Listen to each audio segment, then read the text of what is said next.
उम्र बढ़ने पर इंसान का शरीर तो कमजोर हो ही जाता है, कई तरह की बीमारियां भी घेर लेती हैं। 88 साल के हो चुके हरिकिशन वर्मा के साथ भी कुछ ऐसा ही था। हालांकि देखने में वे ठीक ठाक लगते थे, लेकिन अंदर से वे कई तरह की बीमारियों से घिरे थे। वह शास्त्री नगर के नीमड़ी गांव स्थित अपने घर में अपनी 50 साल की बेटी राजबाला के साथ रहते थे। उसी मकान में उनके बेटे अजीत और विजय अपनी ज्वेलरी शॉप चलाते थे, लेकिन इन दोनों बेटों से उनका कुछ लेना देना नहीं था। इसकी वजह यह थी कि उनका उनसे संपत्ति को लेकर विवाद चल रहा था। उनका छोटा बेटा अरविंद, जो उत्तरी पश्चिमी दिल्ली के सरस्वती विहार में रहता था, वही उनकी देखभाल के लिए रोज आता था। अरविंद सुबह ही पिता के पास पहुंच जाता और दिन भर उनकी देखभाल करता था। शाम 6 से 7 बजे वह घर लौट जाता था। कई सालों से उसका यही नियम बना हुआ था। एक दिन अरविंद सुबह करीब 9:30 बजे नीमड़ी गांव स्थित पिता के घर पहुंचा। वह जब भी आता था, घर का मुख्य दरवाजा अंदर से बंद मिलता था। दरवाजा खटखटाने के बाद बहन राजबाला कुंडी खोलती थी। 28 जनवरी को भी उसने दरवाजा खटखटाया। 5 मिनट तक कुंडी नहीं खुली तो उसने दोबारा दरवाजा खटखटाया। दोबारा भी कुंडी नहीं खुली और नहीं अंदर से कोई आवाज आई तो वह सोचने लगा कि पता नहीं क्या बात है जो अभी तक दरवाजा नहीं खुला। उसने आवाज देते हुए दरवाजे को धक्का दिया तो वह खुल गया। वह जैसे ही गैलरी में पहुंचा, उसे किचन के सामने राजबाला औंधे मुंह पड़ी दिखाई दी। बहन को उस हालत में देखकर वह घबरा गया। दौड़कर उसने बहन को सीधा किया तो शरीर अकड़ा एवं ठंडा था। नाक और मुंह से थोड़ा खून भी निकला हुआ था, जो सूख चुका था। बहन की हालत देखकर वह सहम उठा। उसे पिता की खचता हुई तो आवाज देते हुए वह सामने वाले कमरे में गया। वहां टीवी चल रहा था और उसके पिता जो लुंगी बांधे रहते थे, वह बेड पर पड़ी थी। इसके बाद वह सामने वाले कमरे में गया तो वहां पिता रजाई में लिपटे हुए मिले। रजाई हटाई तो उनका शरीर भी ठंडा और अकड़ा हुआ था। उन्हें पेशाब की जो नली लगी हुई थी, वह जस की तस लगी थी। बहन और पिता की हालत देखकर अरविंद चीखता हुआ बाहर आया और सभी को यह बात बताई। इसके बाद उसने यह सूचना दिल्ली पुलिस के कंट्रोल रूम को दे दी। नीमड़ी गांव के नजदीक मुख्य रोड पर स्थित पेट्रोल पंप के पास अक्सर पुलिस कंट्रोल रूम की वैन खड़ी रहती है। 100 नंबर पर कॉल होते ही वैन नीमड़ी गांव पहुंच गई और हरिकिशन तथा उनकी बेटी राजबाला को बाड़ांग शहदूराव अस्पताल ले गई, जहां डॉक्टरों ने दोनों को मृत घोषित कर दिया। चूंकि यह क्षेत्र उत्तरी दिल्ली के थाना सराय रोहिला के अंतर्गत आता था, इसलिए पुलिस कंट्रोल रूम से यह सूचना थाना सराय रोहिला को दे दी गई। हरिकिशन और उनके बेटों को थाना सराय रोहिला के ज्यादातर पुलिसकर्मी जानते थे। इसकी वजह यह थी कि हरिकिशन और उनके बेटे आए दिन झगड़े की शिकायतें लेकर वहां आते रहते थे। उनके बीच प्रॉपर्टी को लेकर काफी समय से झगड़ा चल रहा था। इसीलिए सूचना पाकर कार्यवाहक थाना प्रभारी साहेब सिंह लाकड़ा, एसआई आलोक कुमार राजन, कांस्टेबल यशपाल को लेकर नीमड़ी गांव पहुंच गए। वहां से पता चला कि पुलिस कंट्रोल रूम की वैन हरिकिशन और राजबाला को हिंदूराव अस्पताल ले गई है, तो कांस्टेबल यशपाल को घटना स्थल पर छोड़कर साहिब सिंह लाकड़ा और एसआई आलोक कुमार हिंदूराव अस्पताल जा पहुंचे। साहिब सिंह ने वहां मौजूद मृतक हरिकिशन के बेटे अरविंद से बात करने के बाद इस घटना की जानकारी एसीपी मनोज कुमार मीणा और डीसीपी मधुर वर्मा को दे दी। 2 से 2 हत्याओं की बात थी, इसलिए डीसीपी मधुर वर्मा, डीसीपी द्वितीय असलम खां, एसीपी मनोज कुमार मीणा भी घटना स्थल का दौरा करने के बाद बाड़ा हिंदूराव अस्पताल पहुंच गए। सूचना पाकर हरिकिशन के अन्य दोनों बेटे विजय वर्मा और अजीत वर्मा, जिनसे उनका झगड़ा चल रहा था, वे भी अस्पताल पहुंच गए थे। उन्होंने भी अपने पिता और बहन की हत्या पर दुख जताया। पिता और बहन की हत्या हुई थी, इसलिए दुख होना स्वाभाविक था। पुलिस ने इन दोनों भाइयों से भी बात की। उन्होंने बताया कि जिस मकान में पिता और बहन की हत्या हुई है, उनका वह मकान मेन बाजार में है। उसी मकान में 2 दुकानें बनी हैं, जिनमें वे महालक्ष्मी ज्वेलर्स के नाम से ज्वेलरी का धंधा करते हैं। वे रोजाना सुबह 10 बजे के करीब अपनी दुकानें खोलते हैं और रात 9 बजे बंद करके सरस्वती विहार स्थित अपने फ्लैटों पर चले जाते थे। आज जब वे अपनी दुकानों पर आए तो उन्हें पिता और बहन की हत्या की खबर मिली। जब उन्हें पता चला कि दोनों को बाड़ा हिंदूराव अस्पताल ले जाया गया है तो वे वहां आ गए। आप दोनों बता सकते हैं कि इन की हत्या किसने की होगी? साहिब सिंह ने पूछा। पता नहीं सर, यह किसने किया है? इस बारे में हम किसी का नाम भी तो नहीं ले सकते, लेकिन इतना जरूर बता सकते हैं कि कल रात 9 बजे के करीब जब हम दुकान बंद करके अपने घर के लिए निकले थे, तब दोनों ठीक ठाक थे, अजीत वर्मा ने कहा। अजीत और विजय से बात करने के बाद साहेब सिंह घटनास्थल पर आए। घटनास्थल के निरीक्षण में उन्होंने पाया कि घर का सारा सामान अपनी अपनी जगह पर रखा है। इससे साफ था कि ये हत्याएं लूट की वजह से नहीं की गई थीं। उसी मकान के एक हिस्से में विजय और अजीत की ज्वेलरी की दुकानें थीं। हत्यारों को यदि लूटपाट करनी होती तो वे ताला तोड़कर दुकानों का सामान ले जा सकते थे, लेकिन दुकानों के ताले बंद थे। अब सवाल यह था कि ये हत्याएं क्यों और किसने की। थाने पहुंचकर अरविंद ने पुलिस को बताया कि उसके पिता और बहन की हत्या उसके बड़े भाइयों अजीत वर्मा और विजय वर्मा ने उनकी संपत्ति हथियाने के लिए की है। संपत्ति को लेकर बाप बेटों के बीच आए दिन झगड़ा होने की जानकारी पुलिस को थी ही, इसलिए जब अरविंद ने अपने दोनों सगे भाइयों पर हत्या का शक जताया तो पुलिस ने उसकी शिकायत पर अजीत वर्मा और विजय वर्मा के खिलाफ हत्या का मुकदमा दर्ज करके इस बात की जानकारी डीसीपी को दे दी। डीसीपी मधुर वर्मा ने हत्या के इस मामले को सुलझाने के लिए एसीपी मनोज कुमार मीणा के नेतृत्व में एक पुलिस टीम गठित की, जिसमें इंस्पेक्टर साहेब सिंह लाकड़ा, एसआई आलोक कुमार राजन, राजीव कुमार, कांस्टेबल यशपाल, ताराचंद को शामिल किया गया। जिन दोनों भाइयों के खिलाफ मुकदमा दर्ज था वे बाड़ांग शहदूराव अस्पताल में थे। पुलिस टीम दोनों भाइयों अजीत वर्मा और विजय वर्मा को वहां से थाने ले आई। थाने में पूछताछ में दोनों भाइयों ने कहा कि प्रॉपर्टी को लेकर पिता से उनका विवाद जरूर चल रहा था, लेकिन हत्या करने जैसी बात वे सोच भी नहीं सकते। अपने समय पर वे दुकानें बंद करके स्कूटी से सरस्वती विहार चले गए थे। उनका कहना था कि उनके छोटे भाई अरविंद को पिताजी बहुत ज्यादा चाहते थे, क्योंकि घर में वे सबसे छोटा था। ज्यादा लाड़ प्यार की वजह से वे बिगड़ गया था। कोई काम धंधा भी नहीं करता था।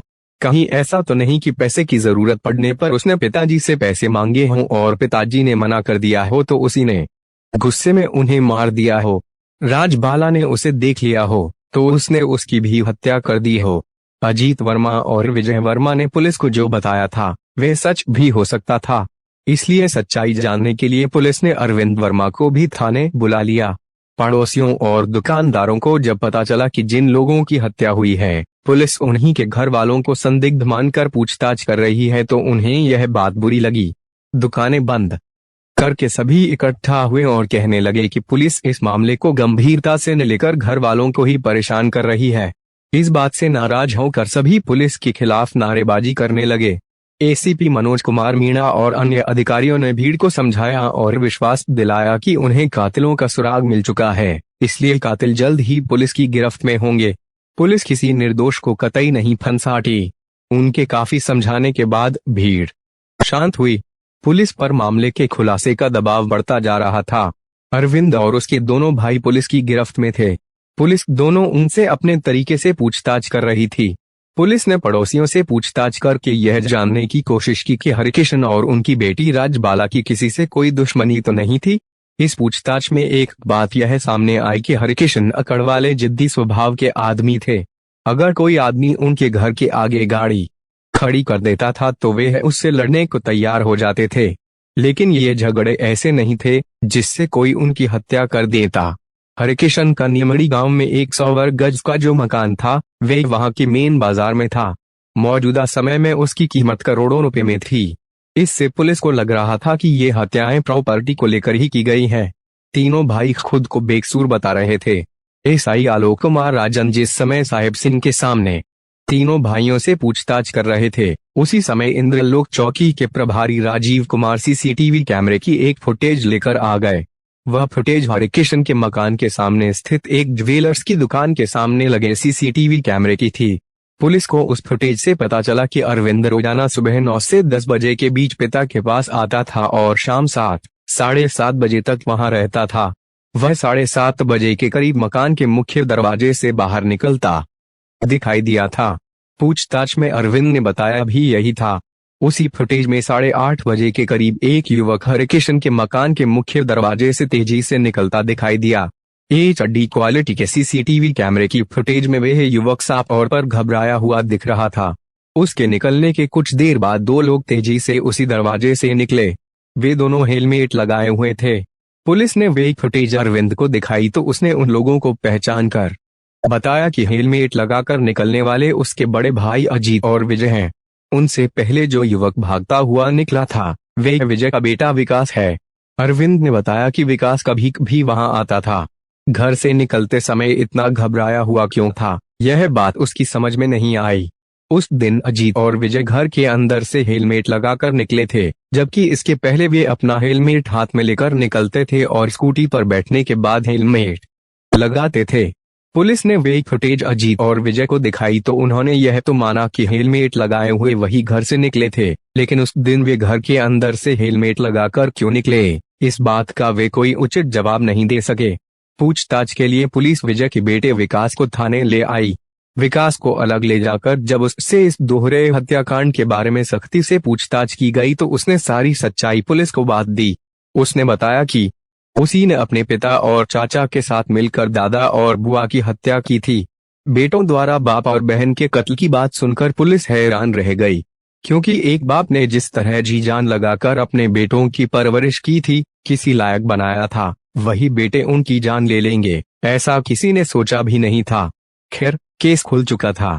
अजीत और विजय जो अब तक पिता और बहन की हत्या पर गड्ढाली आंसू बहा रहे थे और खुद को बेकसूर बता रहे थे, उन की हकीकत सामने आ चुकी थी। पुलिस ने उन दोनों के सामने विकास से पूछताछ की। उसने उनके सामने भी हत्या का खुलासा कर दिया। अब विजय और अजीत कैसे हत्या से मना कर सकते थे, लिहाजा उन्होंने भी स्वीकार कर लिया कि इस डबल मर्डर को उन्होंने ही अंजाम दिया था। उन्होंने बताया कि पिता और बहन ने उनके सामने ऐसे हालात खड़े कर दिए थे कि उनकी हत्या करने के अलावा उनके पास कोई दूसरा उपाय नहीं था। विकास, विजय और अजीत से पूछताछ के बाद हरिकिशन और उनकी बेटी राजबाला की हत्या की जो कहानी सामने आई वे इस प्रकार थी। हरिकिशन वर्मा मूल रूप से हरियाणा के जिला झज्जर के रहने वाले थे। सन 1950 के आसपास नौकरी की तलाश में वे दिल्ली आए तो सन 1953 में दिल्ली के एक सरकारी प्राइमरी स्कूल में उनकी नौकरी लग गई। इसके बाद वह अपनी पत्नी लक्ष्मी देवी को भी दिल्ली ले आए। हरिकिशन की ड्यूटी गुलाबी बाग के स्कूल में थी, इसलिए उन्होंने वहीं नीमड़ी गांव में किराए का कमरा ले लिया। हंसी खुशी के साथ उनका समय बीत रहा था। वह एक एक कर 4 बेटों आजाद, अजीत, विजय, अरविंद और 4 बेटियों सावित्री, सरला, राजबाला और चंद्रकला के पिता बने। हरिकिशन के पिता हरलाल गांव में रहते थे। वह हरिकिशन के लिए अनाज वगैरह भेजते रहते थे। घर से सहयोग मिलने की वजह से हरिकिशन को किसी तरह की कोई परेशानी नहीं होती थी। उसी दौरान उनके पिता ने नीमड़ी गांव में उनके लिए 100 वर्ग गज का एक प्लॉट खरीद दिया था। वह प्लॉट गांव की मुख्य सड़क के किनारे था। हरिकिशन उसी प्लॉट में घर बनवाकर रहने लगे। उन्होंने अपने सभी बच्चों को पढ़ाया लिखाया। बच्चे जैसे जैसे जवान होते गए वह उनकी शादियां करते गए। बड़े बेटे आजाद की युवावस्था में ही मौत हो गई थी। उसके बाद उनके 3 बेटे रह गए थे। हरिकिशन ने उत्तरी पश्चिमी दिल्ली के सरस्वती विहार में एक 3 मंजिला मकान बनाकर एक फ्लोर अपने तीनों बेटों को रहने के लिए दे दिया था, जिसमें वे अपने अपने परिवारों के साथ रहते थे। उनका नीमड़ी गांव में जो मकान था उसमें अजीत और विजय ने अलग अलग 2 दुकानें बना ली थीं, जिनमें वे सोने चांदी की ज्वेलरी का धंधा करते थे। हर माँ बाप के लिए उस समय एक बड़ी समस्या खड़ी हो जाती है जब उनकी बेटी शादीशुदा होने के बावजूद अपने मायके में आकर रहने लगती है। राजबाला की यही समस्या थी, जिसकी वजह से हरिकिशन काफी परेशान रहते थे। हरिकिशन सन 1988 में नौकरी से रिटायर हो चुके थे। दरअसल उन्होंने राजबाला की शादी फरीदाबाद में कर दी थी। शादी के बाद हर औरत की ख्वाहिश मां बनने की होती है। शादी के कई सालों बाद भी जब वह मां नहीं बनी तो वह मानसिक तनाव में रहने लगी, क्योंकि ससुराल में सभी उसे ताने देने लगे थे। हालात यहाँ तक पहुँच गए कि पति ने उसे तलाक दे दिया। तलाक के बाद राजबाला पिता के पास आ गई। जवान बेटी किस तरह अपनी जिंदगी काटेगी, इस बात की खचता हरिकिशन और उनकी पत्नी लक्ष्मी देवी को परेशान करती थी। दोनों एक बार बेटी का घर फिर से बसाने की कोशिश की और दिल्ली में ही एक आदमी से उसकी शादी कर दी। बेटी का घर फिर से बस गया तो वे निश्चिंत हो गए। सभी बच्चे अपनी अपनी घर गृहस्थी में खुश थे, इसलिए उन्हें किसी भी तरह की कोई चिंता नहीं थी। लेकिन उनकी यह निश्चिंता ज्यादा दिनों तक कायम नहीं रह सकी। बेटी राजबाला की उन्होंने जो दूसरी शादी की थी उससे भी उसकी जिंदगी में खुशहाली नहीं आ सकी। वजह वही रही कि यहाँ भी राजबाला की कुकसूनी रही। वह मां नहीं बनी तो उसकी गृहस्थी में फिर से जहर घुलना शुरू हो गया। ससुराल के और लोगों की बातों दूर, पति भी बात बात पर ताने देने लगा। रोज रोज की बेइज्जती से राजबाला उब गई तो एक दिन ससुराल से मां के आ गई। यह सन 2003 की बात है। इसके बाद वह न ससुराल गई और न ही उसका पति उसे बुलाने आया। राजबाला ने इसे नियति का खेल मानते हुए हालातों से समझौता कर लिया और पिता के साथ ही रहने लगी। लक्ष्मी देवी राजबाला की बहुत चिंता करती थीं। इसी चिंता की वजह से वे बीमार रहने लगीं और एक दिन चल बसीं। हरिकिशन वर्मा ने तीनों बेटों को सरस्वती विहार में एक फ्लैट दे रखा था। उन्हें अब बेटी राजबाला की चिंता थी। उनके न रहने पर बेटे राजबाला की देखभाल करेंगे या नहीं, इस बात पर उन्हें संशय था। इसलिए वह नीमड़ी गांव वाला मकान राजबाला को देना चाहते थे, जिससे भविष्य में उसे किसी का मोहताज न रहना पड़े। नीमड़ी वाले मकान में 2 दुकानों और उनके पीछे वाले 2 कमरों पर विजय और अजीत का कब्जा था। मकान मुख्य बाजार में था, इससे काफी महंगा था। अजीत और विजय को जब पता चला कि उसके पिता यह मकान राजबाला के नाम करना चाहते हैं तो उन्होंने पिता से इस बात का विरोध किया। हरिकिशन जिद्दी स्वभाव के थे कि उन्होंने साफ कह दिया कि यह मकान उनका है, इसलिए वे इसे किसे देते हैं यह उनकी मर्जी। पिता के इस 2 टूक जवाब से दोनों भाइयों को लगा कि अगर उन्होंने मकान दूसरे के नाम कर दिया तो उनके हाथ से दुकानें निकल जाएंगी, तब वे सड़क पर आ जाएंगे। उन्होंने पिता की बात का जमकर विरोध किया और यहाँ तक कह दिया कि वे किसी भी हालत में यह घर किसी दूसरे के नाम नहीं करने देंगे। इसी बात को लेकर बाप बेटों के बीच आए दिन झगड़ा होने लगा। इस झगड़े से परिवार 2 हिस्सों में बंट गया। एक तरफ अजीत और विजय थे तो दूसरी तरफ हरिकिशन, उनकी बेटी राजबाला और बेटा अरविंद। दोनों ही अपनी अपनी जिद पर अड़े थे। हरिकिशन ने भी ठान लिया था कि जो औलाद उनकी बात नहीं मान रही उसे वह अपनी जायदाद से फूटी कौड़ी नहीं देंगे। उन्होंने दोनों बेटों से अपनी दुकानें खाली करने को कह दिया, लेकिन वे दुकानें खाली करने को तैयार नहीं थे। तब हरिकिशन ने दिल्ली उच्च न्यायालय की शरण ली। अजीत और विजय ने न्यायालय में अपना पक्ष रखते हुए कहा कि चूंकि वे हरिकिशन वर्मा की जायज औलादें हैं, इसलिए इस पैतृक संपत्ति पर उनका भी अधिकार है। जबकि हरिकिशन कहा था कि यह संपत्ति पैतृक नहीं है, इसे उन्होंने खुद खरीदी है, इसलिए इस संपत्ति पर वे अपना अधिकार नहीं जता सकते। अदालत ने फैसला सुनाया कि जिन दुकानों का अजीत और विजय उपयोग कर रहे हैं, हर महीने वे 1,500 रुपए किराए के रूप में हरिकिशन को दें। यह बात करीब 9 साल पहले की है। इसी आदेश पर दोनों भाई पिता को निर्धारित धनराशि देते रहे। विजय और अजीत ने अपनी दुकानों के पीछे बने कमरों में चांदी के सिक्के बनाने की मशीनें लगवा ली थीं। बड़े ज्वेलर्स के ऑर्डर पर वे चांदी के सिक्के बनाकर पहुंचाते थे। इससे उनकी आमदनी बढ़ गई थी। राजबाला और हरिकिशन दुकानों को खाली कराने के उपाय खोजते रहते थे, इसलिए दोनों भाई दुकानों के शटर में ताले हमेशा अंदर से लगाते थे। अंदर से ताले लगाकर वे पीछे की गैलरी से होते हुए घर के मुख्य दरवाजे से निकलते थे। उसी समय राजबाला या हरिकिशन उनसे किसी न किसी बात पर झगड़ा कर बैठते थे, जिसकी शिकायत पुलिस कंट्रोल रूम के 100 नंबर पर होती थी। तब पुलिस मौके पर पहुंचकर दोनों पक्षों को समझा बुझाकर शांत कराती थी। जैसे जैसे हरिकिशन की उम्र बढ़ती जा रही थी और वे बीमार भी रहने लगे थे, इसलिए उनका छोटा बेटा अरविंद उनकी देखभाल के लिए रोज सुबह उनके पास आ जाता था। दिन भर उनके पास रहता और शाम को सरस्वती विहार स्थित अपने घर चला जाता था। उसका रोज का यही क्रम था। दिवाली या अन्य मौकों पर अजीत और विजय के पास चांदी के सिक्के बनाने के बड़े ऑर्डर आते थे, जिन्हें पूरा करने के लिए वे रात दिन काम करते थे। इनके काम को प्रभावित करने के लिए राजबाला 100 नंबर पर फोन करके शिकायत कर देती थी कि उसके भाई सिक्के बनाने में तेजाब का इस्तेमाल करते हैं, जिसकी स्मेल से उसके बूढ़े पिता को सांस लेने में परेशानी होती है। इस शिकायत पर पुलिस आकर उनका काम रुकवा देती थी। काम रुकने पर विजय और अजीत का नुकसान होता। इस तरह के फोन राजबाला अक्सर करती रहती थी। आए दिन के इस तरह के झगड़े से दोनों भाई परेशान रहते थे। एक दिन विजय के हाथ पिता के इसी मकान की एक पर्ची हाथ लग गई। वह पर्ची गांव वजीरपुर के प्रधान द्वारा लिखी गई थी। पहले जब लोग कोई प्लॉट या मकान खरीदते थे, गांव में इसी तरह की पर्चियों पर लिखा पढ़ी हो जाती थी। हरिकिशन को भी प्लॉट की इसी तरह की पर्ची कटी थी। वह पर्ची हरिकिशन के पिता हरलाल के नाम थी, लेकिन हरिकिशन ने उस पर्ची पर कंकशटक करके अपना नाम लिख दिया था। विजय को इस पर्ची से लगा कि नीमड़ी गांव वाला प्लॉट उसके दादा हरलाल ने खरीदा था, यानी जिस प्लॉट को हरिकिशन अपने द्वारा खरीदा बता रहे थे, वह उनके दादा का खरीदा था, जबकि दादा की संपत्ति परिवार के लोगों की मर्जी के बिना किसी और को नहीं दी जा सकती थी। उसी पर्ची के आधार पर विजय ने 30,000 न्यायालय में इस्तगासा दाखिल कर प्लॉट की उस पर्ची पर कटिंग कर धोखाधड़ी करने वाले पिता हरिकिशन और भाई अरविंद के खिलाफ रिपोर्ट दर्ज कराने की अपील की थी। तब तत्कालीन महानगर दंडाधिकारी ज्योति कल्लेर के आदेश पर उस पर्ची की फोरेंसिक जांच हुई तो यह बात सिद्ध हो गई कि पर्ची पर कटिंग करके हरिकिशन का नाम बाद में लिखा गया था। इसके बाद कोर्ट के आदेश पर हरिकिशन और उनके छोटे बेटे अरविंद के खिलाफ सराय रोहिला थाने में भादनवे की धारा 420, 467, 468, 120B के तहत रिपोर्ट दर्ज हो गई थी। इस केस में हरिकिशन की गिरफ्तारी हुई तो अरविंद ने अपनी अग्रिम जमानत ले ली थी। कोर्ट में केस चलने के बावजूद इन लोगों के बीच चल रहा झगड़ा बंद नहीं हुआ।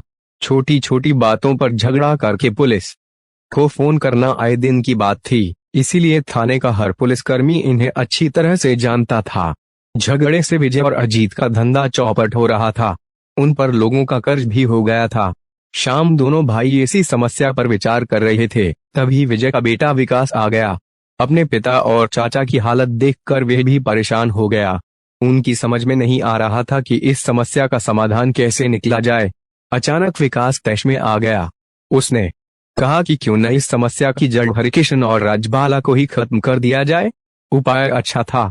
विजय और अजीत विकास की बात पर सहमत हो गए, लेकिन समस्या यह थी कि यह सब किया कैसे जाए। विकास ने कहा, यह बहुत आसान है। दादा और बुआ को गला दबाकर मार देते हैं, उसके बाद हम लोग निकल चलते हैं। यहाँ अरविंद चाचा भी आते हैं, वह दिन भर इनके पास रहते हैं। पुलिस जब पूछताछ करेगी तो हम अरविंद का नाम ले लेंगे। इस तरह एक तीर से दो शिकार हो जाएंगे। लालच में आकर तीनों ने हरिकिशन और उसकी बेटी राजबाला की हत्या करने की पूरी योजना बना डाली। शाम 7 बजे के बाद जब अरविंद वहां से चला गया तो 8 बजे के करीब उन्होंने अपनी दुकानों के शटर गिराकर अंदर से ताले बंद किए। इसके बाद वे तीनों गैलरी से होते हुए उन कमरों की तरफ गए जहां हरिकिशन और राजबाला रहते थे। राजबाला उस समय कमरे में बैठी टीवी देख रही थी। विजय उसके कमरे में इस तरह घुसा कि राजबाला को उसके आने की भनक तक नहीं लगी। विजय ने उसके पास पहुंचकर पहले एक हाथ से मुंह दबोचा और दूसरे हाथ से उसका गला दबाने लगा। राजबाला मजबूत जिस्म की थी। उसने खुद को छुड़ाने की कोशिश की। किसी तरह उसने खुद छुड़ा भी लिया। वह कमरे से निकलकर बाहर के दरवाजे की ओर भागी तो विजय ने उसे पकड़कर गिरा दिया और दोनों हाथों से गला घोंट दिया। अजीत और विकास उस कमरे में गए जिसमें हरिकिशन सोते थे। हरिकिशन उस समय रजाई ओढ़े सो रहे थे। आते ही विकास ने हरिकिशन का मुंह वहां पड़ी धोती से दबाया तो हरिकिशन जाग गए। उन्होंने अपना बचाव करते हुए विकास को गाल पर एक चांटा मारा तो विकास की पकड़ ढीली पड़ गई। तभी अजीत ने विकास को हटाकर खुद पिता का मुंह और नाक हाथ से दबा दिया। हरिकिशन तड़पने लगे तो विकास ने उनके पैर दबोच लिए। कुछ देर में उनका शरीर ढीला पड़ गया तो उन्होंने उनकी लाश रजाई में लपेट दी। उन्हें उम्मीद थी कि मकान के मुकदमे से जुड़े कागजात तो घर में रखी सेफ में रखे होंगे, इसलिए वे चाबी तलाशने लगे। राजबाला के कमरे में उन्हें एक बैग मिला जिसमें उन्हें अलमारी की चाबी मिल गई। वह चाबी विजय ने अपने पास रख ली। दोनों हत्याएं करने के बाद पहले विकास निकला। वह घबराया हुआ इधर उधर यह देख रहा था कि उसे घर से निकलते कोई देख तो नहीं रहा। इसके कुछ देर बाद सिर पर हेलमेट लगाकर विजय और अजीत निकले। जाते समय वे दरवाजे को भिड़ा गए थे। तीनों ने यही सोचा था कि घर से निकलते हुए उन्हें किसी ने नहीं देखा, लेकिन उनके घर के सामने ज्वेलर्स की दुकान के बाहर उच्च क्वालिटी के लगे सीसीटीवी कैमरे ने देख लिया था। यह शायद उन्हें पता नहीं चला। विकास मेट्रो से तो विजय और अजीत अपनी एक्टिवा से सरस्वती विहार स्थित अपने फ्लैटों पर चले गए थे। तीनों यही सोच रहे थे कि उन पर किसी को शक नहीं होगा, लेकिन उनकी हकीकत कैमरे से सामने आ गई थी। पुलिस ने विजय, अजीत और विकास से पूछताछ कर उन्हें 30,000 न्यायालय में महानगर दंडाधिकारी अजय कुमार मलिक के समक्ष पेश कर 2 दिनों के पुलिस रिमांड पर लिया। पुलिस ने सेफ की चाबी व अन्य सबूत इकट्ठे कर उन्हें फिर से उन्हीं की अदालत में पेश किया, जहां से सभी को न्यायिक हिरासत में भेज दिया गया।